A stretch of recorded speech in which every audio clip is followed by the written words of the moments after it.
ఇవి నిజమయ్యే అవకాశం ఉందా? ఒకటొకటిగా ఫలితాలు ఆంధ్రప్రదేశ్ రాజకీయాలపైన, ఆంధ్రప్రదేశ్ ఎన్నికలకు సంబంధించి మనకు క్లియర్ కట్గా ఫలితాలు, అంచనాలు, ఎగ్జిట్ పోల్ ఫలితాలు ఎగ్జాక్ట్ అయ్యే అవకాశం ఉందనిపిస్తుందా?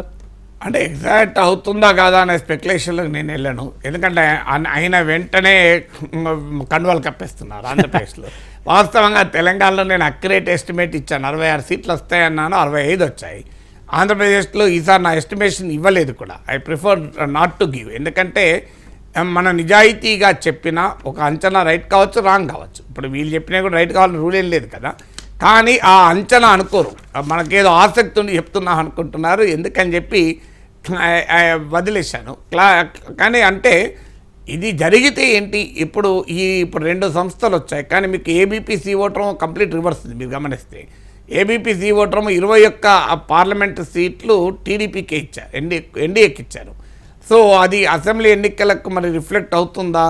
నార్మల్గా అయితే అంత గ్యాప్ అసెంబ్లీ ఎన్నికలకు, లోక్సభ ఎన్నికలకు ఉండదు మన రాష్ట్రంలో, ఆంధ్రప్రదేశ్కి వచ్చే వరకు.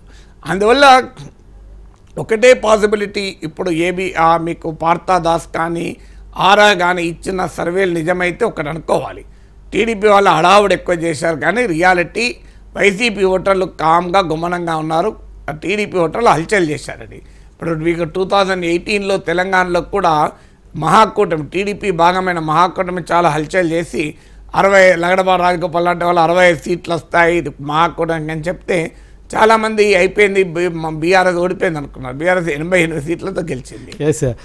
మొన్న తెలంగాణ అసెంబ్లీ ఎలక్షన్లో తెలంగాణ కమ్మ సంఘం వాళ్ళు మీటింగ్లు పెట్టి మేము కాంగ్రెస్ కోటేస్తున్నాం, తెలుగుదేశం సోషల్ మీడియాలో రేవంత్ రెడ్డిని మామూలుగా ప్రమోట్ చేయలే. ఏం జరిగింది, ఆఖరికి సీమాంధ్ర ప్రజలు ఎక్కువగా ఉన్న, ఈవెన్ కమ్మ సామాజిక వర్గం ఎక్కువగా ఉన్న కూగడపల్లి, షేర్లింగంపల్లి, కుత్బుల్లాపూర్ ఈ ప్రాంతాల్లో కూడా కాంగ్రెస్ గెలవలే, బీఆర్ఎస్ గెలిచింది.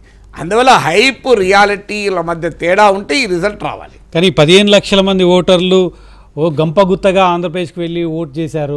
ఇదే హైదరాబాద్కు సంబంధించిన ఓటర్లు కాంగ్రెస్ పార్టీని ఓడించారని అసెంబ్లీ ఎన్నికల్లో చెప్పుకున్న ఈ ఓటర్లే 15 లక్షల మందికి పైగా ఒక జాతరకు వెళ్ళినట్టు, ఒక సంక్రాంతి పండుగకు ఆంధ్రాకు వెళ్ళినట్టు వెళ్ళి ఓట్లు వేశారు. వీళ్ళంతా ఎటువైపు వేశారు అనుకోవచ్చు. ఎందుకు వేస్తానండి అంటే హైదరాబాద్లో ఆంధ్ర ఓటర్లు అందరూ ఏదో ఒక పార్టీ గంపగుత్త తీసుకుందా?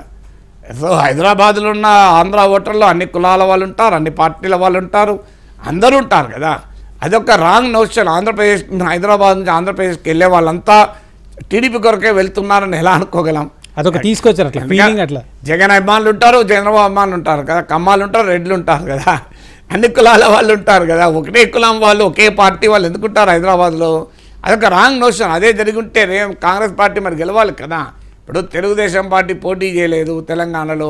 తెలుగుదేశం పార్టీ అందరికీ తెలుసు, తెలంగాణ అసెంబ్లీ ఎన్నికల్లో క్లియర్గా కాంగ్రెస్ పార్టీ వైపు ముఖ్యంగా రేవంత్ రెడ్డి నాయకత్వంలో ఉన్నారు కనుక అనుకూలంగా ఉన్నారు. మీ తెలుగుదేశం సోషల్ మీడియా చూసి అర్థమవుతుంది నాకు రేవంత్ రెడ్డికి అనుకూలంగా ఎలా ఉన్నారు. కానీ ఏం జరిగింది, రాలే కదా జిహెచ్ఎంసీ పరిధిలో. అందువల్ల ప్రజల ఓట్లు వేరు, పొలిటికల్ హైప్ వేరు.